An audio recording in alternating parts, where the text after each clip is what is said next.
Hello दोस्तों, आप सभी के मोस्ट डिमांड से जो मोस्ट रिक्वेस्टेड वीडियो की डिमांड मेरे से हो रही थी, उस वीडियो को लेके आ गया हूं। और आपसे रिक्वेस्ट है, जो भी यूपी बोर्ड के स्टूडेंट हैं, Bihar board, Uttarakhand board, MP board, Rajasthan board, जितने भी हिंदी मीडियम स्टूडेंट हैं, स्टेट बोर्ड के स्टूडेंट्स के लिए वीडियो बहुत इंपॉर्टेंट है, बहुत बहुत ज़्यादा इंपॉर्टेंट है। ठीक है, क्योंकि आपको पता होगा जो हमारी एग्ज़ाम होते हैं ना, बोर्ड के एग्ज़ाम होते हैं, उसमें क्या होता है कि जो बोर्ड के एग्ज़ाम में एनसीईआरटी से क्वेश्चन ज़्यादा आते हैं।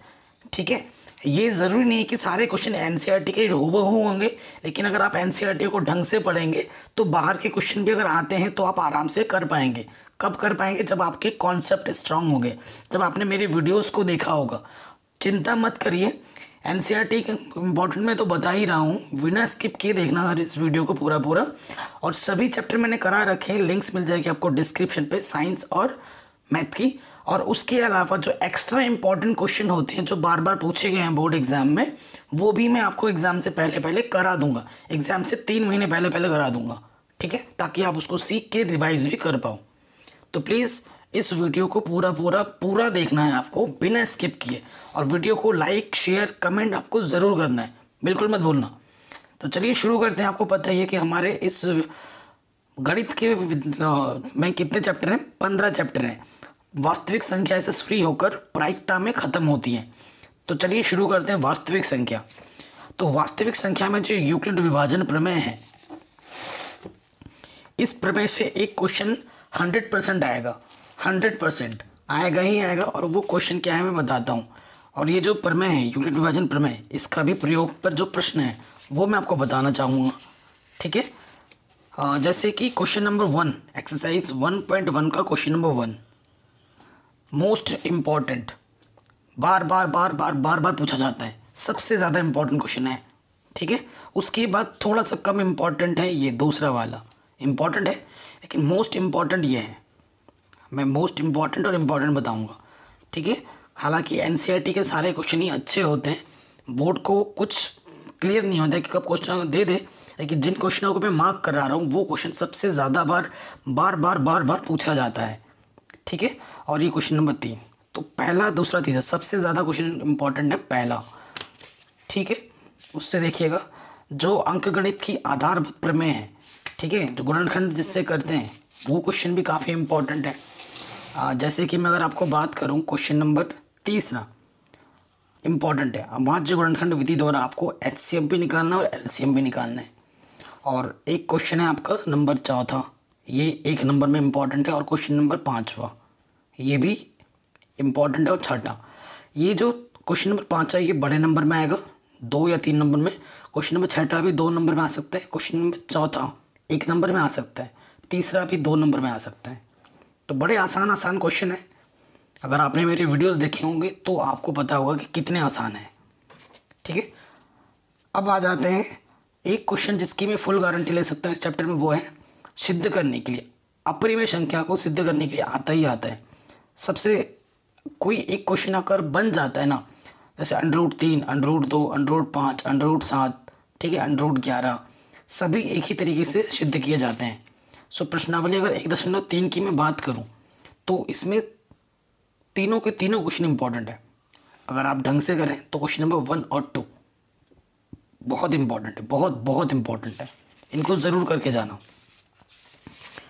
ठीक है, और जो आपका जो आता है, ठीक है, ये भिन्न जो शांत है या अशांत है, इसके लिए भी क्वेश्चन नंबर 1 है, ज़रूर करके जाना। और आपसे एक क्वेश्चन आ सकता है कि जो पाई होता है, ठीक है, 1 नंबर में, पाई एक कैसी संख्या है? पाई एक अपरिमेय संख्या है। ठीक है, लोग सोचते हैं कि पाई का मान 22/7 है, p/q के रूप में लिखा है तो ये परिमेय होगा। जी बिल्कुल ऐसा नहीं है। ठीक है, परिमेय संख्या क्या होती है? जो शांत होती है। और शांत नहीं भी हो रही है तो उसमें एक पैटर्न मिलना चाहिए, जैसे कि 1.3 बार लिख दिया, इसका मतलब होता है 1.3333 आता रहेगा। अगर आपको पैटर्न नहीं दिख रहा है तो वो शांत नहीं कहलाएगा, मतलब वो आपका क्या नहीं होगा? परिमेय संख्या नहीं होगा। ठीक है, तो ये थी चैप्टर नंबर 1। ये जो क्वेश्चन मैंने आपको मार्क कराया ना, इनको तो भाई करके जाना, अच्छे से आने चाहिए आपको। इनमें से क्वेश्चन आपको बहुत ज़्यादा रिपीट होता है, तो अच्छे से करिएगा। UP board, Bihar board, Uttarakhand board, जितने भी स्टेट बोर्ड हैं सभी में ये क्वेश्चन आते हैं, सभी में। ये वीडियो सबके लिए है, ठीक है, किसी एक बोर्ड के लिए नहीं कर रहा हूँ। स्टेट बोर्ड के में जितने भी आते हैं स्टेट, वो सब में इम्पोर्टेंट है। नया चैप्टर आता है बहुपद, ठीक है। बहुपद क्या है, बहुपद क्या होता है, देखो जो भी चैप्टर हो ना, उस चैप्टर के पहले बेसिक्स जान लेना कि भाई ये क्या होता है, ठीक है ना। इसका हर चैप्टर को मैंने ऐसे ही पढ़ा है, पहले बेसिक बताया है, उसके बाद प्रश्नावली को सरल कराया है। तो बेसिक्स ज़रूर देख लेना आप लोग, ठीक। एक नंबर में आ सकता है प्रश्नावली 2.1 की बात अगर करूं तो एक नंबर में आ सकता है कि इसमें कितने शून्यक हैं।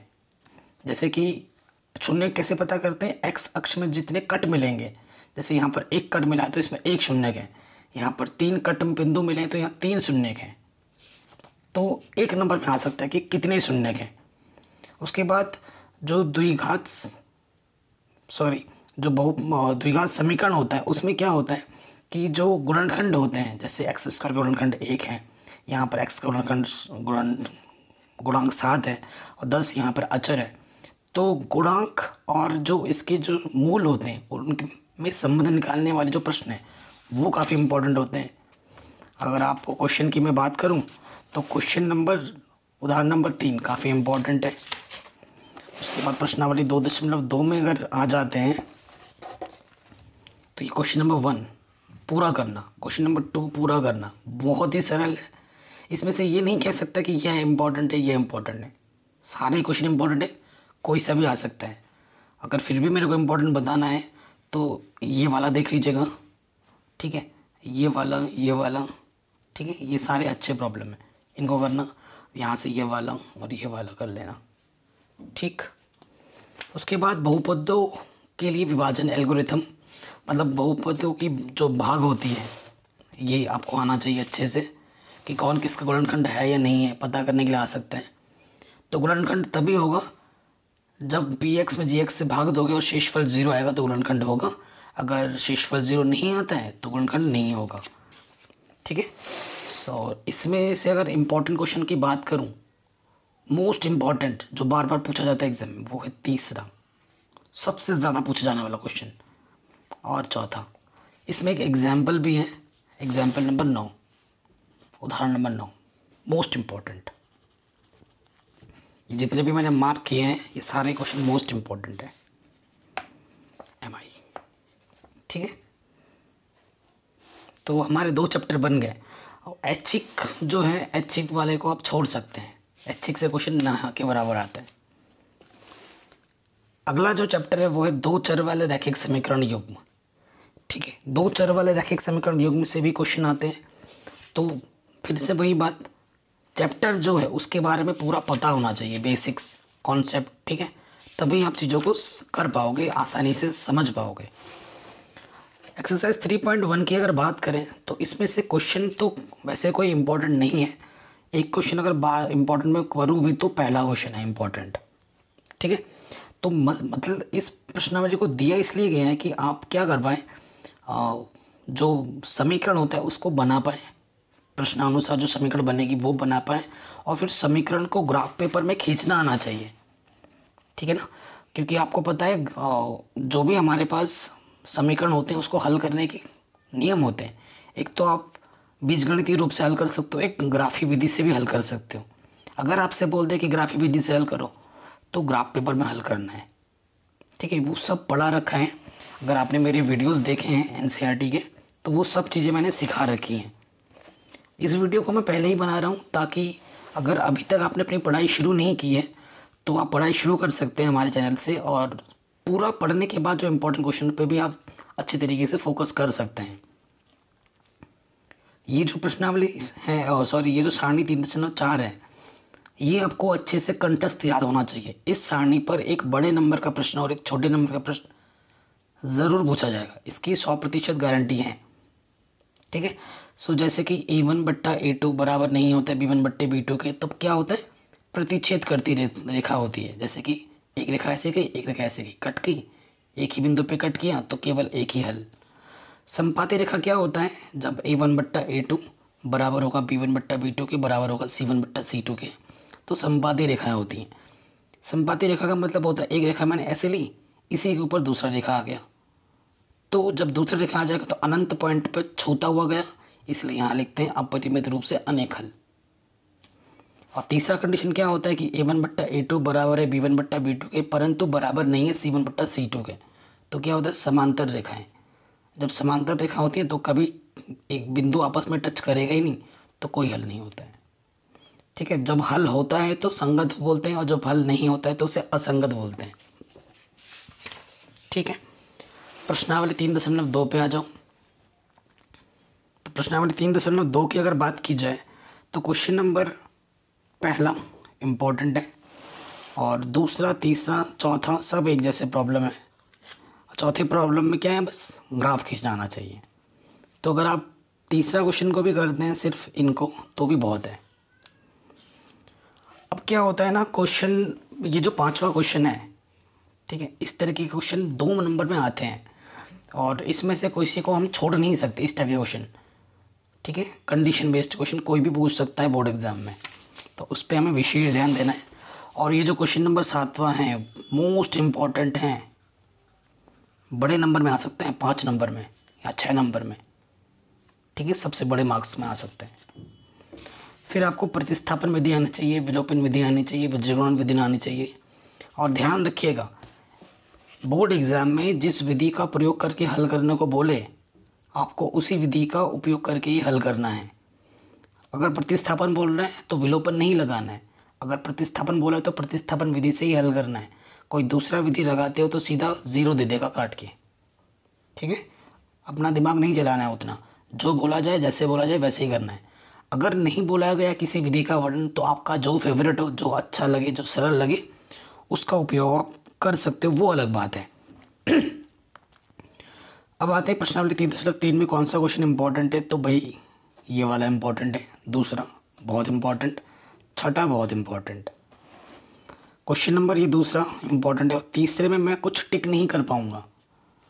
ये क्वेश्चन ऐसे है ना, ये एक इसमें कुछ 5 या 6 खंड होंगे, 6 खंड हैं।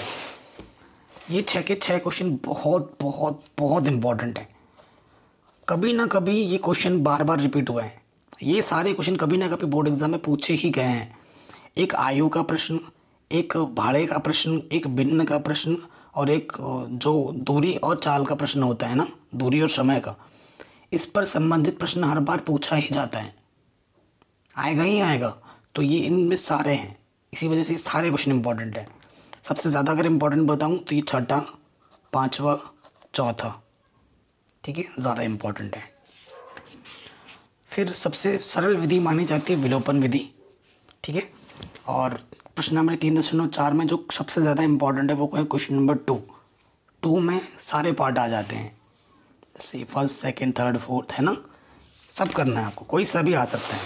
और ये जो 5 क्वेश्चन है ना, अभी 3.3 में जो क्वेश्चन किए थे अभी मैंने मार्क, उसी से मिलते जुलते प्रॉब्लम है। ठीक है, आप देख लीजिएगा। ठीक है, उदाहरण की अगर मैं बात करूं तो ये उदाहरण नंबर 14 इम्पोर्टेंट है। दिखने में ये इतना बड़ा क्वेश्चन लग रहा है, लेकिन है बड़ा आसान। ठीक है, इसलिए इम्पोर्टेंट है, देख लीजिएगा। फिर उदाहरण नंबर 15 इम्पोर्टेंट है, ये 1 नंबर में आ सकता है या फिर 2 नंबर में। ठीक है, उदाहरण नंबर 15 और 16 काफ़ी इम्पोर्टेंट है। फिर प्रश्नावली 3.5 की बात करें तो क्वेश्चन नंबर दूसरे का पार्ट 1, ये जो क्वेश्चन है ना, ए और बी के मान ज्ञात करने हैं, कंडीशन दे रखा है कि अपरिमित रूप से अनेक हल होंगे तो क्या होगा। ऐसे प्रश्न सबसे ज़्यादा इम्पॉर्टेंट हैं। ये दूसरे का पहला और सेकंड मोस्ट इम्पॉर्टेंट, ज़रूर करिएगा। हालांकि यूपी बोर्ड की बात हम करें तो ये क्वेश्चन नंबर 3 भी इम्पॉर्टेंट है, स्पेशली यूपी बोर्ड के लिए। बाकी इस बोर्ड में भी इम्पॉर्टेंट है, लेकिन ऐसे क्वेश्चन यूपी बोर्ड में पूछ देता है कि 2 सरल से समीकरण दे दिए, उसको हल करने का बोलेगा, प्रतिस्थापन विधि, वज्रवण विधि या कोई भी विधि। फिर अभी मैंने मार्क कराया था क्वेश्चन, उससे मिलते जुलते क्वेश्चन जो है वो तो मैं छोड़ रहा हूँ, और क्वेश्चन जो इम्पोर्टेंट है वो है 3, 4, 5। ठीक है, इनको ज़रूर कर लेना, और डरने की कोई बात नहीं। आप बोलेगा सर आप क्वेश्चन सिर्फ टिक करा रहे हो, सोल्यूशन कौन कराएगा? हाँ, आपके मन में ये बात आ रही होगी, टेंशन नहीं लेगा नहीं, ये सभी चैप्टर में हमने करा रखे हैं, सभी चैप्टर बहुत ही सरल तरीके से एक एक बारीक बारीक चीज़ों को समझाते हुए। आपको लगेगा ही नहीं कि आप ऑनलाइन देख रहे हैं, आपको लगेगा कि मैं आपको सामने से पढ़ा रहा हूँ और आपको कहीं पे भी डाउट नहीं होगा। ठीक है, अगर एक बार में वीडियो में समझ में ना आए तो दोबारा देख लो, तिबारा देख लो। ऑनलाइन वीडियो की यही खासियत होगी कि हम जितनी मर्जी जितनी बार देख सकते हैं। ठीक है, उसके बाद जो ये उदाहरण नंबर 19 आता है भाई, ये तो मोस्ट इम्पॉर्टेंट है, मोस्ट इम्पॉर्टेंट। प्रतिकूल और अनुकूल चाल से संबंधित प्रश्न आता ही आता है, चाहे आप किसी भी बोर्ड में क्यों ना हो। ठीक है, UP board, Uttarakhand board, Bihar board, MP board, सब बोर्ड, ये क्वेश्चन काफ़ी रिपीट होते हैं, बहुत ज़्यादा। इस पर विशेष ध्यान देना है उदाहरण नंबर 19 पर। फिर प्रश्नावली 3.6 में आ जाए तो इस तरीके के जो प्रश्न होते हैं ना, 1/x, यहाँ पर 1/√x, जहाँ पर चीज़ें सममित दिखती है तो उसको मानना पड़ता है, तो ये आपको आना चाहिए हल करना। ठीक है, ये आपको आना चाहिए, और उतना ये इम्पोर्टेंट नहीं होता है क्योंकि बाकी बहुत चीज़ें हो जाती हैं। इम्पोर्टेंट जो क्वेश्चन है बड़े मार्क्स में 5 नंबर वाले क्वेश्चन, 1, 2, ये 3 जो क्वेश्चन है बहुत बहुत बहुत इम्पोर्टेंट हैं, बहुत ही ज़्यादा इम्पोर्टेंट हैं। ये क्वेश्चन अगर इनमें से कोई सा भी आता है, सीधे के सीधे सबसे बड़े मार्क्स का जो क्वेश्चन होता है ना उसमें आएगा, सबसे बड़े मार्क्स के क्वेश्चन में आएगा। तो इसको ध्यान से अच्छे से बना के जाना। ठीक है, तो ये हमारा चैप्टर नंबर 3 दो चर वाले रैखिक समीकरण युग्म खत्म हो गया। अब आते हैं द्विघात समीकरण। द्विघात समीकरण जिसकी अधिकतम घात 2 होती है उसे द्विघात समीकरण कहते हैं। फिर से मैं वही बोलूँगा कि आपको बेसिक्स आने चाहिए अच्छे से। तो जैसे ये उदाहरण नंबर 2 है, ये इम्पोर्टेंट है। कह रहे हैं जांच कीजिए कि निम्न द्विघात समीकरण है या नहीं, मतलब 4 ऑप्शन दे देगा आपको और आपको पता करना होगा कि कौन सा इसमें द्विघात समीकरण है और नहीं है। ठीक है, उदाहरण नंबर 2 देख सकते हैं। प्रश्नावली 4.1 में ये एक नंबर के क्वेश्चन है। ठीक है, वो उदाहरण कर लोगे तो ये इसमें कोई दिक्कत नहीं है, अगर आपकी कैलकुलेशन अच्छी है आराम से कर सकते हैं। दूसरे नंबर में जो अगर इम्पोर्टेंट क्वेश्चन की मैं बात करूं तो क्वेश्चन नंबर 1, 2, ठीक है, ये चारों क्वेश्चन अच्छे हैं। ये क्वेश्चन आएगा तो 3 नंबर या फिर 2 नंबर में आएगा। 8वां इम्पोर्टेंट है ज़्यादा से ज़्यादा, और ये वाला। ठीक है, ज़रूर करके जाना, आसान है। उसके बाद प्रश्नावली 4.2 में कह रहे हैं गुणनखंड विधि से मूल निकालना है। तो इसमें जो क्वेश्चन इंपॉर्टेंट है, हालांकि सारे क्वेश्चन ही अच्छे हैं, तो ये तीसरा और चौथा ज़रूर करके जाना। ठीक, बहुत इम्पॉर्टेंट है। उसके बाद ये सारे क्वेश्चन अच्छे हैं, ये चौथा वाला क्वेश्चन, तीसरा वाला और ये छठा वाला, 5वां भी अच्छे अच्छे क्वेश्चन है, इजी है, इसलिए सब पे मैंने टिक लगा दिया क्योंकि इसमें से कोई सही पूछ सकता है 2 नंबर में या फिर 3 नंबर में। ठीक, मेरी वीडियोस देखो, आपको अगर ये क्वेश्चन आसान ना लगे ना तो मैं पढ़ाना छोड़ दूँगा। ठीक है, इतने आसान है। फिर एक क्वेश्चन जो अगर मैं उत्तराखंड बोर्ड की मैं बात करूँ, हाँ, उदाहरण नंबर 14, ये बहुत इंपॉर्टेंट है, स्पेशली ये क्वेश्चन, ये वाला पार्ट। ठीक है, बहुत ज़्यादा पूछा जाता है, देख लीजिएगा। उदाहरण नंबर 15 भी इम्पोर्टेंट है, अनुकूल प्रतिकूल वाला प्रश्न है, इसको ज़रूर देखिएगा, मोस्ट इम्पॉर्टेंट है। फिर प्रश्नावली 4.3 में पूर्ण वर्ग बनाने की विधि से हल करने के लिए आता है क्वेश्चन। ठीक है, उत्तराखंड बोर्ड में तो आता ही है, बाकी बोर्ड्स में भी आता है, तो ये क्वेश्चन आपको आना चाहिए। क्वेश्चन नंबर 3 ज़्यादा इम्पोर्टेंट है। फिर तीसरे का सेकंड वाला ज़्यादा इम्पोर्टेंट है। ठीक है, क्वेश्चन नंबर हालांकि 4 से लेकर ये जो 11 नंबर के क्वेश्चन है, कभी ना कभी कोई ना कोई क्वेश्चन बोर्ड एग्ज़ाम में कभी ना कभी पूछा गया ही है, कि जो सबसे ज़्यादा इम्पोर्टेंट है वो है चौथा, 7वां, 8वां, 9वां। ठीक है, क्योंकि 8वें की तरह 10वां है तो मैंने इस पर टिक नहीं किया है, और ये 11वां भी पूछा गया बड़े मार्क्स में 5 नंबर में काफ़ी बार। ठीक, फिर आता है जो नेक्स्ट टॉपिक है वो है मूलों की प्रकृति। इस टॉपिक पे छोटे नंबर में या तो 1 नंबर में या फिर 2 नंबर में एक क्वेश्चन पूछा ही जाएगा। ठीक है, तो मूलों की प्रकृति, ये जो 3 टेबल हैं 1 2 3 3 कंडीशन है। विविक्तिकर का मान अगर 0 से अधिक होता है या 0 होता है तो अस्तित्व होता है, तो मूल हम निकाल सकते हैं, वास्तविक मूल। अगर विविक्तिकर का मान नेगेटिव आता है, ऋणात्मक आता है, तो नहीं निकाल सकते हम वास्तविक मूल। ठीक है, कक्षा 11 में जाओगे तो काल्पनिक मूल निकाल पाएंगे आयोटा में। प्रश्नावली 4.4 की बात की जाए तो जो अभी मैंने आपको कंडीशन बताया था ना, उसी कंडीशन पर ये क्वेश्चन है, पहला और दूसरा मोस्ट इम्पॉर्टेंट, और ये उदाहरण नंबर 18 भी। ठीक है, तो ये 2 क्वेश्चन ही इंपॉर्टेंट है, बाकी क्वेश्चन करने की ज़रूरत नहीं है। फिर आते हैं हमारा नेक्स्ट और इजी चैप्टर, वो है समांतर श्रेणियाँ। ठीक, इसमें देखिए क्या इंपॉर्टेंट है। सबसे पहली चीज़, समांतर श्रेणी क्या होती है, प्रथम पद क्या है, n क्या होता है, d क्या होता है, ठीक है, पदों की संख्या, वो आपको पता होना चाहिए। सो बेसिक्स प्रश्नावली 5.1 में तो कुछ ज़्यादा क्वेश्चन इंपॉर्टेंट है नहीं, फिर भी देख लीजिएगा, तीसरा क्वेश्चन और चौथा क्वेश्चन कर लेना सारे पार्ट, तो आइडिया लग जाएगा। ठीक है, फिर आते हैं उदाहरणों पर। तो उदाहरणों में उदाहरण नंबर 8 इम्पॉर्टेंट है। ठीक है, और उदाहरण नंबर 6 इम्पॉर्टेंट है। आगे आते हैं प्रश्नावली 5.2 में। तो 5.2 में कौन सा क्वेश्चन इम्पॉर्टेंट है, चौथा, छठा, सारे क्वेश्चन अच्छे हैं, 7वां, 8वां, 10वां, ठीक है, 12वां, 11वां, 13वां, 15वां, 17वां, ठीक है, इम्पॉर्टेंट है, मोस्ट इम्पॉर्टेंट।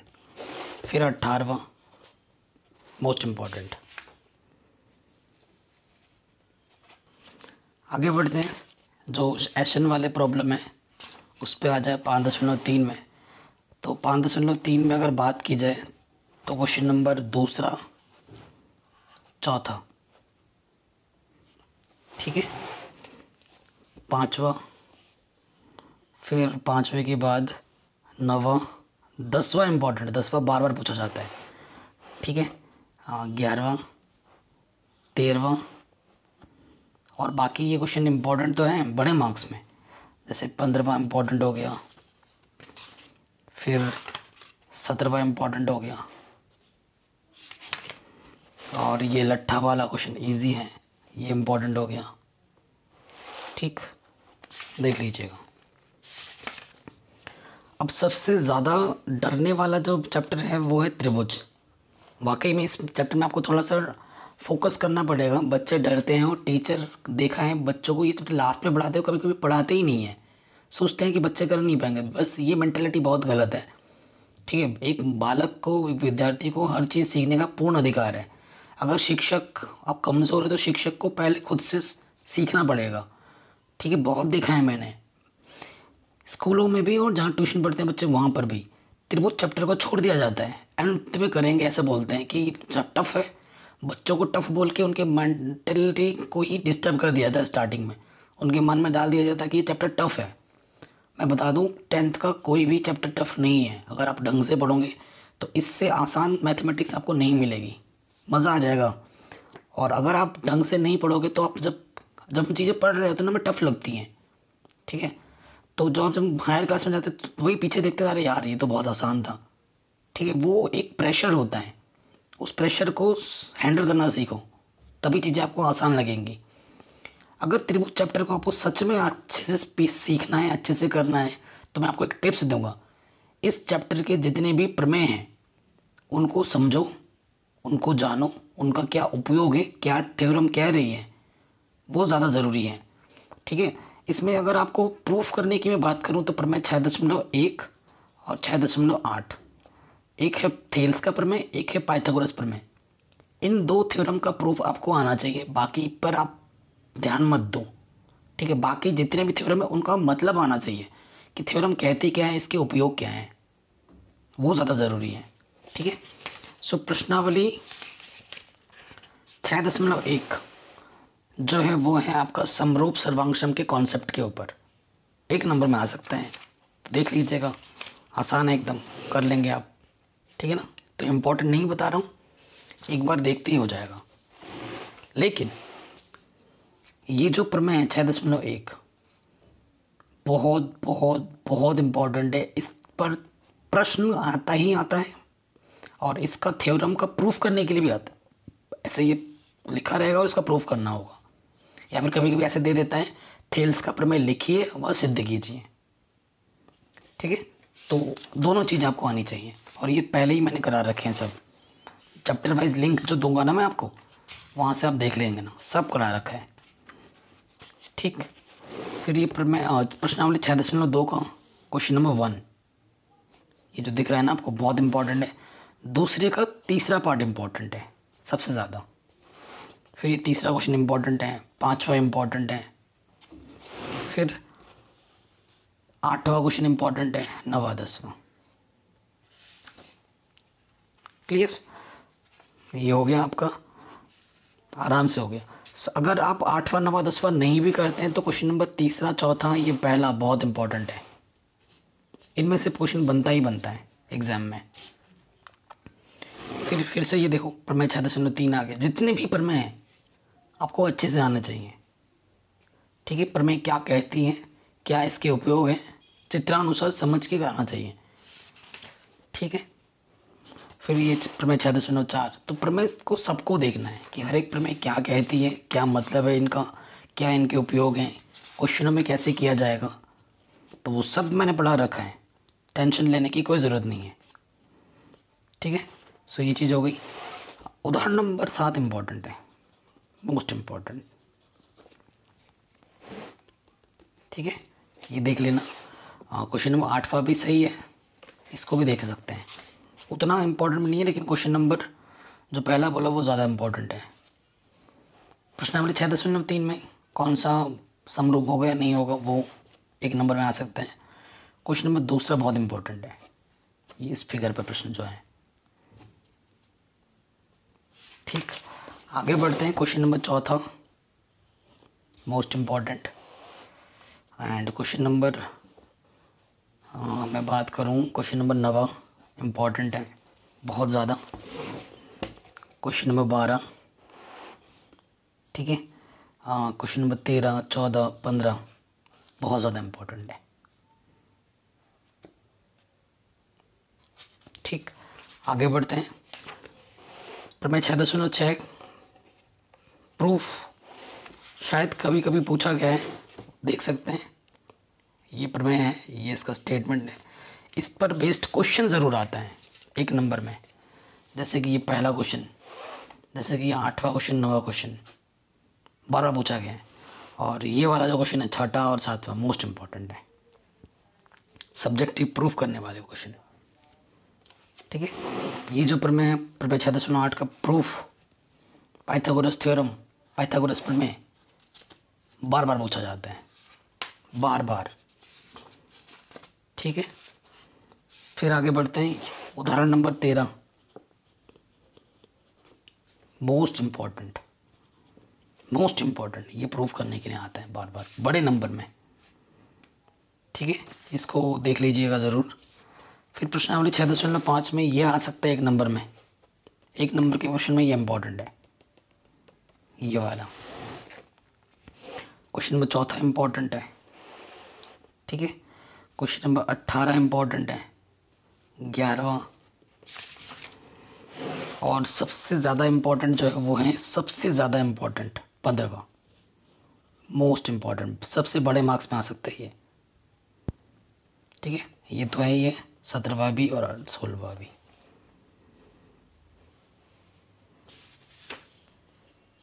ठीक है। सो ये हो गया, चैप्टर नंबर 6 तक अभी तक हमने टिक कर लिया है। अब आते हैं निर्देशांक ज्यामिति में, ठीक। निर्देशांक ज्यामिति में दूरी सूत्र, 2 बिंदुओं के बीच की दूरी पर प्रश्न आ सकते हैं, संरेख पर प्रश्न आ सकता है, ठीक है। तो क्वेश्चन नंबर 3 इम्पॉर्टेंट है, तीसरे के बाद 7वां, 8वां, 9वां, 10वां कोई से भी आ सकता है, ये लास्ट के 4 क्वेश्चन सबसे ज़्यादा इम्पोर्टेंट है, ठीक है। और उसके बाद ये छठा क्वेश्चन भी कि कब बिंदुओं की बीच की दूरी के आधार पर बताना है आपको कि कब वर्ग होगा, कब त्रिभुज होगा, कब आयत होगा, तो ये आपको आना चाहिए। कब समचतुर्भुज होगा, ठीक। फिर विभाजन सूत्र आपको पता होना चाहिए। विभाजन सूत्र पे जो प्रश्न इम्पोर्टेंट है वो है दूसरा, प्रश्न 4.2 का दूसरा, क्वेश्चन नंबर 10 है, ठीक है। 10वां उदाहरण नंबर 10वां हो गया, और उसके बाद उदाहरण नंबर 9 हो गया। मोस्ट इम्पॉर्टेंट है ये दोनों। उसके बाद चौथा, 5वां, 8वां बहुत ही ज़्यादा इम्पॉर्टेंट है, ठीक। फिर आते हैं त्रिभुज का क्षेत्रफल।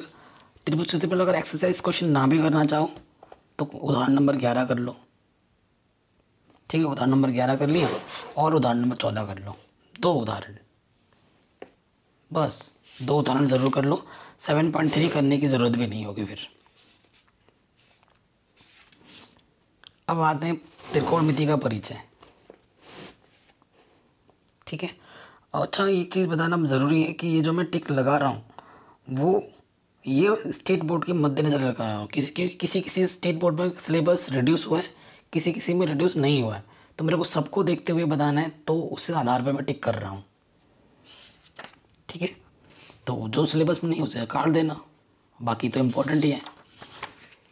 तो त्रिकोणमिति क्या होती है, sine theta, cos theta, tan theta, इनके बारे में आपको अच्छे से पता होना चाहिए, है ना। तो प्रश्नावली पे आ जाते हैं 8.1 में। तो क्वेश्चन नंबर आपका दूसरा इम्पॉर्टेंट है, चौथा इम्पॉर्टेंट है, ठीक है, 9वां इम्पॉर्टेंट है, 10वां इम्पॉर्टेंट है, ठीक है। हो गया त्रिकोणमिति का 8.1 में क्या इम्पोर्टेंट है।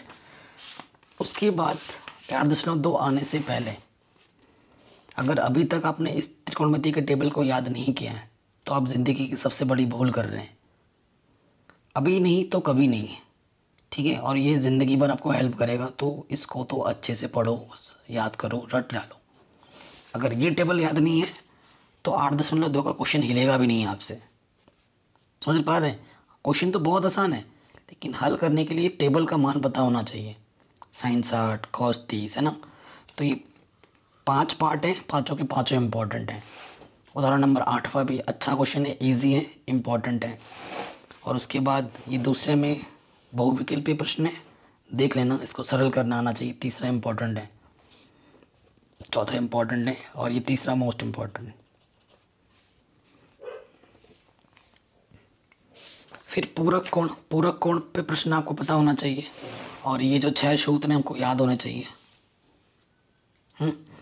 पूरक कोण, जैसे कि उदाहरण नंबर 9, इसका मान निकालना है। पूरक कोण क्या होता है, जब 2 कोणों का योगफल कितना होता है 90, तो उसे हम आप पूरक कोण बोलते हैं, ठीक है। यह आना चाहिए आपको। उदाहरण नंबर 10, उदाहरण नंबर 11 इम्पोर्टेंट है, मोस्ट।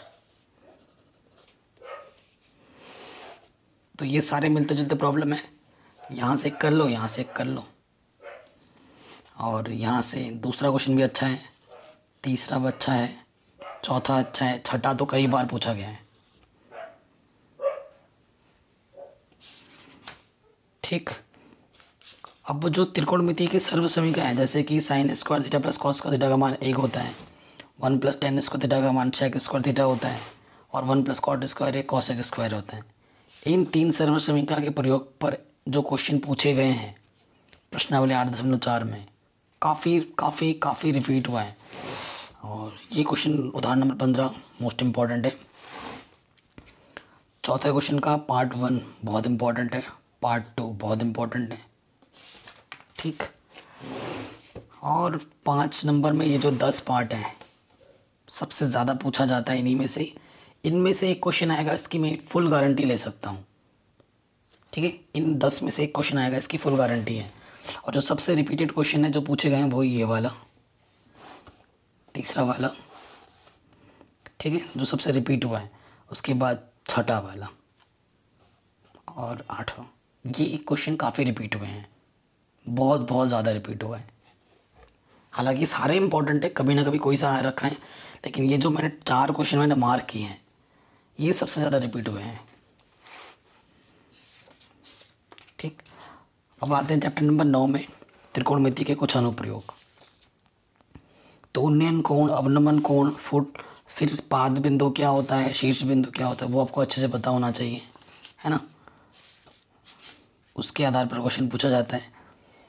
तो सीधे सीधे आते हैं, उदाहरण नंबर 7 मोस्ट इम्पॉर्टेंट है। एक बार इस क्वेश्चन को 6 मार्क्स में पूछा भी आ चुका है, एक से 2 बार।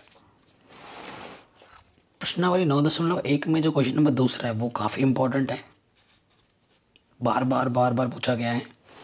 ठीक है, क्वेश्चन नंबर 6 इम्पोर्टेंट है मोस्ट। ठीक है, 5वां भी इजी प्रॉब्लम में 1 मार्क्स में आ सकता है, छोड़ो उसको। क्वेश्चन नंबर 7वां, 8वां मोस्ट इम्पोर्टेंट है, मोस्ट, समझ पाते हैं। फिर ये 11वां, 12वां, 14वां मोस्ट इम्पॉर्टेंट, 15वां और 16वां। 15वां क्वेश्चन तो सबसे ज़्यादा इम्पोर्टेंट है, सबसे ज़्यादा। ठीक है, ये क्वेश्चन काफ़ी इम्पोर्टेंट थे। अब आते हैं नेक्स्ट चैप्टर वृत्त। ठीक है, वृत्त की मैं बात करूं तो वृत्त में 2 प्रमेय हैं, प्रमेय 10.1 और 2, उन्हीं पे ही सारे क्वेश्चन बनेंगे। तो दोनों की प्रमेय आपको पता होनी चाहिए क्या कहती है और उनका प्रूफ। 10.1 पर क्वेश्चन आ सकते हैं 1 मार्क्स के, तो इसको ज़रूर कर लेना। ठीक है, पूरा करना है, तब मैं टिक नहीं कर रहा हूँ। और फिर भी अगर एक क्वेश्चन बताना हो ज़्यादा से ज़्यादा तो तीसरा वाला। फिर प्रमेय 10.2 प्रमेय आपको आना चाहिए और प्रूफ भी। ठीक है, इसे ज़रूर देखना। प्रमेय 10 प्रश्नावली 10.2 का क्वेश्चन नंबर 1 और 2 मोस्ट इम्पॉर्टेंट है। ठीक है, 5वां मोस्ट इम्पॉर्टेंट है, 4था इम्पॉर्टेंट है, उसके बाद 8वां, 7वां, 9वां बहुत इम्पॉर्टेंट है। कुछ ही क्वेश्चन है इस अध्याय में, तो सारा तो करना बनता ही है हमें। 12वां, 11वां और ये 10वां, ये जो 3 क्वेश्चन है ना बहुत ज़्यादा इम्पोर्टेंट है।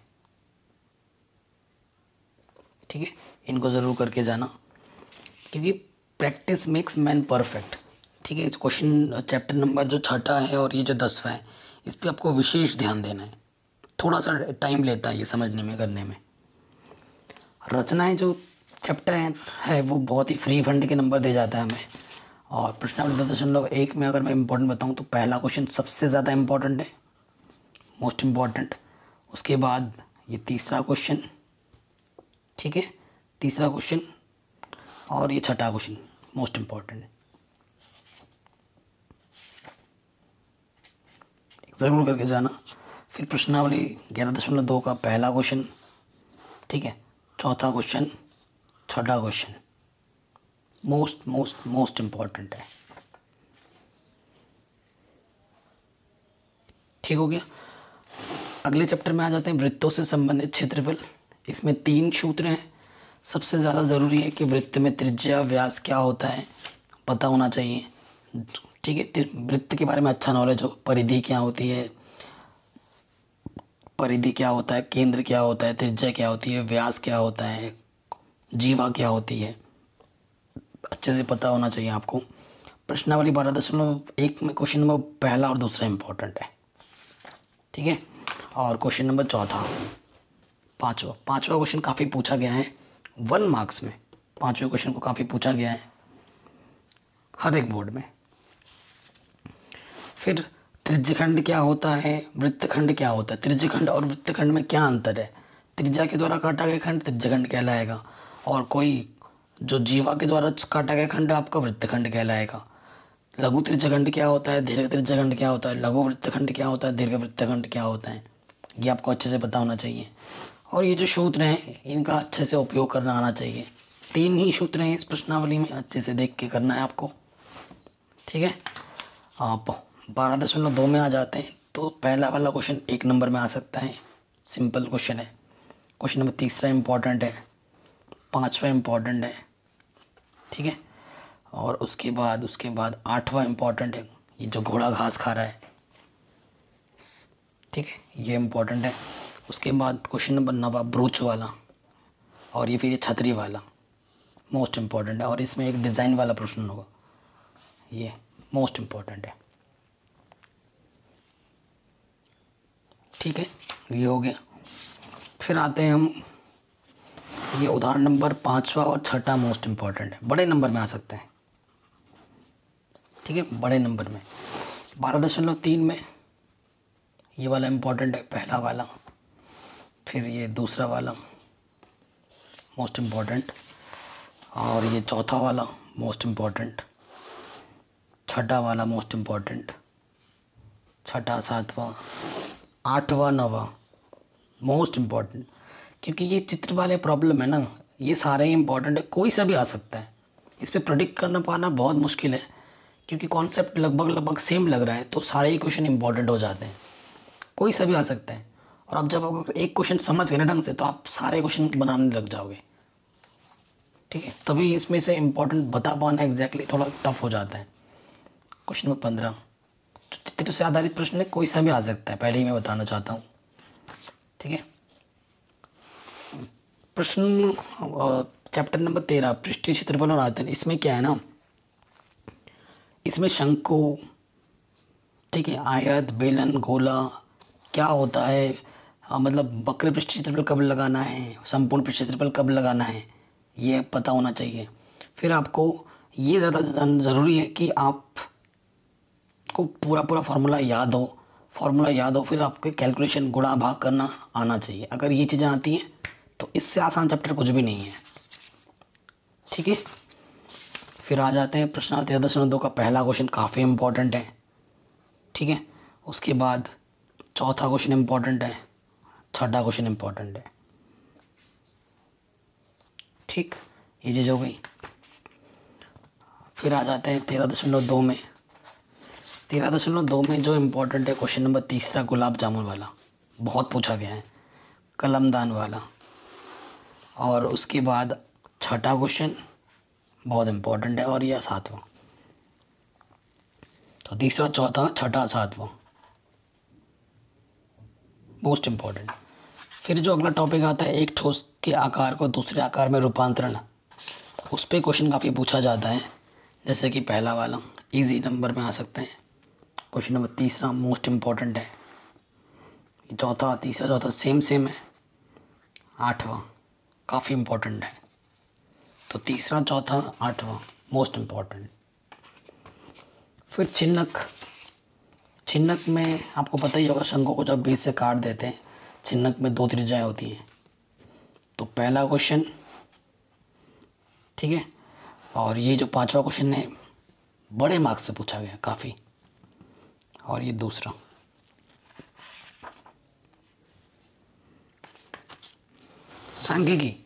सांख्यिकी में 3 चीज़ें होती हैं, आपको पता है, माध्यिका और माध्यिका, बहुलक।